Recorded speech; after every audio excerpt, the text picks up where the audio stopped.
Профилактика, диагностика и лечение болезней у животных, зачастую общих с людьми. Нелегкий и ответственный труд ветеринаров.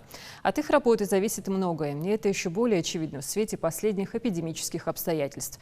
У каждого сезона свои особенности. Сейчас работники ветеринарной службы противостоят бруцеллезу. Как лечат всех, кого мы приручили, расскажет Зелимхан Калуев. На приеме у ветеринарного врача наш котенок Шпигель, который заболел буквально накануне, когда решил прогуляться. Распознать, что с малышом люди в белых халатах смогли сразу. Конъюнктивит, глисты из-за неправильного рациона и заложенность носа. Укольчик антибиотиков, специальные капли в глаза и промывание носа. Шпигель на операционной койке очень волнуется, но держится, как настоящий кот. Котенок контактирует с уличными котами, а инфекция она есть всегда и везде, поэтому вот так вот при контакте они заражаются. Вирусные болезни, они есть везде, всегда. И таких животных, кому нужна помощь, в ветеринарной станции встречают каждый день. Самое главное, как говорят врачи, своевременное лечение и обращение на станцию. Ведь сами братья наши меньше не могут это сделать, как в старом добром мультфильме «Доктор Айболит». И пришла к Айболиту лиса. Меня укусила оса.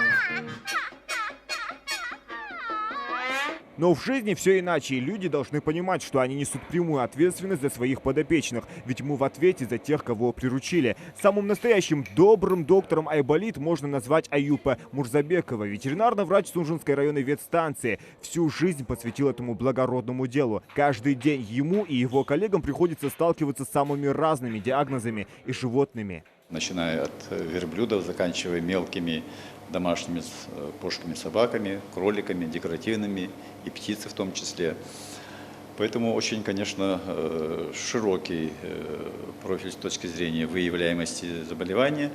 Во-вторых, знание необходимой и необходимой правильной постановки диагноза скрыто протекающих инфекций и незаразных болезней в том числе. Мелкий и крупный рогатый скот всегда в зоне особого внимания у ветеринаров. Специалисты своевременно провели вакцинацию и противоклещевую обработку, поэтому удалось избежать серьезных проблем, в том числе и острое вирусное заболевание ящур, о котором с настороженностью говорили еще этой весной. Исследовали кровь у этих животных до вакцинации и после вакцинации. То есть провели исследования на напряженность иммунитета поствакцинального и провели исследования на носительство этого вируса.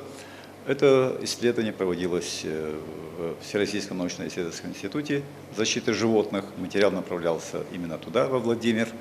И результаты, которые нам пришли через Россельхознадзор, они показали, что вакцинация проведена достаточно эффективно. Вакцинацию провели и от других заболеваний, таких как бруцеллез. Им болеют абсолютно все животные, однако больше всего крупный рогатый скот. Самое опасное в том, что зараза может передаться человеку самыми разными способами. Через кровь, через молоко и молочные продукты. Данное заболевание у нас в республике встречается, имеет место. Есть выявленные, были, по крайней мере, в начале года, выявлены неблагополучные пункты по данному заболеванию среди крупного рогатого скота. Среди мелких животных нет, такого выявления не было. Проведенные мероприятия, своевременное взятие крови, исследования на бруцеллоносительство позволили в этом очаге ликвидировать данное заболевание. Особенно часто в Сунжинскую ветстанцию обращаются с домашними животными. Записываться на прием не нужно только этому коту. Рыжий толстячок, которого тут ласково называют Альфред, пришел с улицы с букетом проблем и успел стать своим.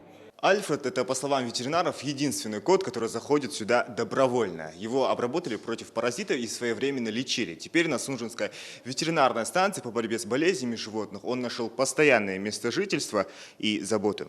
Только вот осложнения остались, поэтому ничего не подозревающего кота кладут на операционный стол и делают инъекцию. Альфред крепко засыпают на полчаса и ничего не почувствует, когда проснется.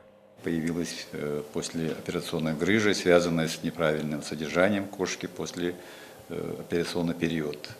Естественно, операция не очень сложная, не требующая особого глубокого вмешательства в полостные органы, но достаточно широкое кольцо грыжевое, которое надо будет просто стянуть, обеспечить целостность брюшной стенки, целостность и прочность брюшной стенки.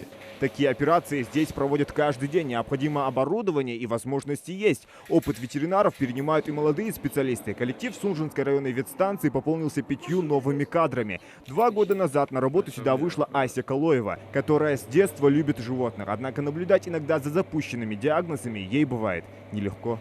Крайне сложно бывает. В иных случаях и слезы, и истерики, и сопереживания владельцам животным. Потому что, ясно, что вот им тяжело, и нам тоже наблюдать за всем этим тоже очень тяжело бывает. И любовь к этим самым животным также.